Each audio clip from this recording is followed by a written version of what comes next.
Hey, welcome to today's version of North Cross Reads Acts.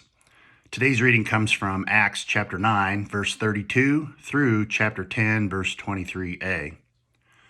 As Peter traveled about the country, he went to visit the Lord's people who lived in Lydda.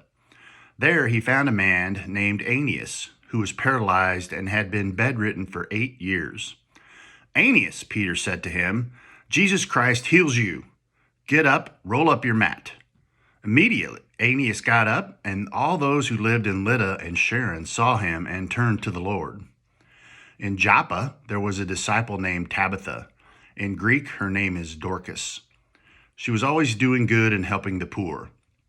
About that time, she became sick and died, and her body was washed and placed in an upstairs room. Lydda was near Joppa, so when the disciples heard that Peter was in Lydda, they sent 2 men and urged him, "Please come at once." Peter went to them, and when he arrived, he was taken upstairs to the room. All the widows stood around him, crying and showing him the robes and other clothing that Dorcas had made while she was still with them. Peter sent them all out of the room. Then he got down on his knees and prayed. Turning toward the dead woman, he said, "Tabitha, get up." She opened her eyes, and seeing Peter, she sat up. He took her by the hand and helped her to her feet. Then he called for the believers, especially the widows, and presented her to them alive. This became known all over Joppa, and many people believed in the Lord. Peter stayed in Joppa for some time with a tanner named Simon. At Caesarea there was a man named Cornelius, a centurion in what was known as the Italian regiment. He and his family were devout and God-fearing. He gave generously to those in need and prayed to God regularly. One day at about 3 p.m, he had a vision. He distinctly saw an angel of God who came to him and said, "Cornelius." Cornelius stared at him in fear. "What is it, Lord?" he asked. The angel answered, "Your prayers and gifts to the poor have come up as a memorial offering before God.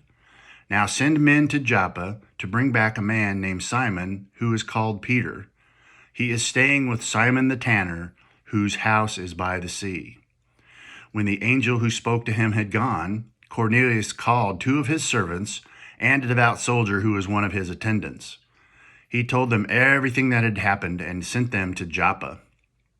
About noon the following day, as they were on their journey and approaching the city, Peter went up on the roof to pray.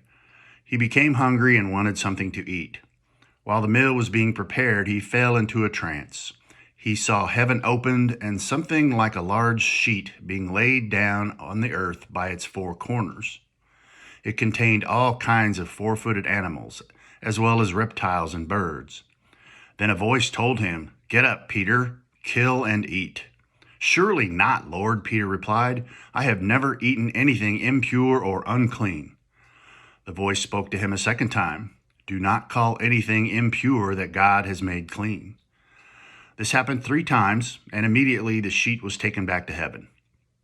While Peter was wondering about the meaning of the vision, the men sent by Cornelius found out where Simon's house was and stopped at the gate. They called out, asking if Simon, who was known as Peter, was staying there. While Peter was still thinking about the vision, the Spirit said to him, "Simon, 3 men are looking for you. So get up, go downstairs. Do not hesitate to go with them, for I have sent them." Peter went down and said to the men, "I'm the one you're looking for. Why have you come?" The men replied, "We have come from Cornelius, the centurion. He is a righteous and God-fearing man who is respected by all the Jewish people.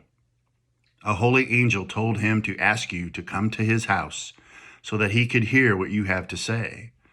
Then Peter invited the men into the house to be his guests. Reflection this week: is there a particular word or passage that stuck out to you? How will hearing this passage challenge you to listen for more God's voice this week? Have a nice day.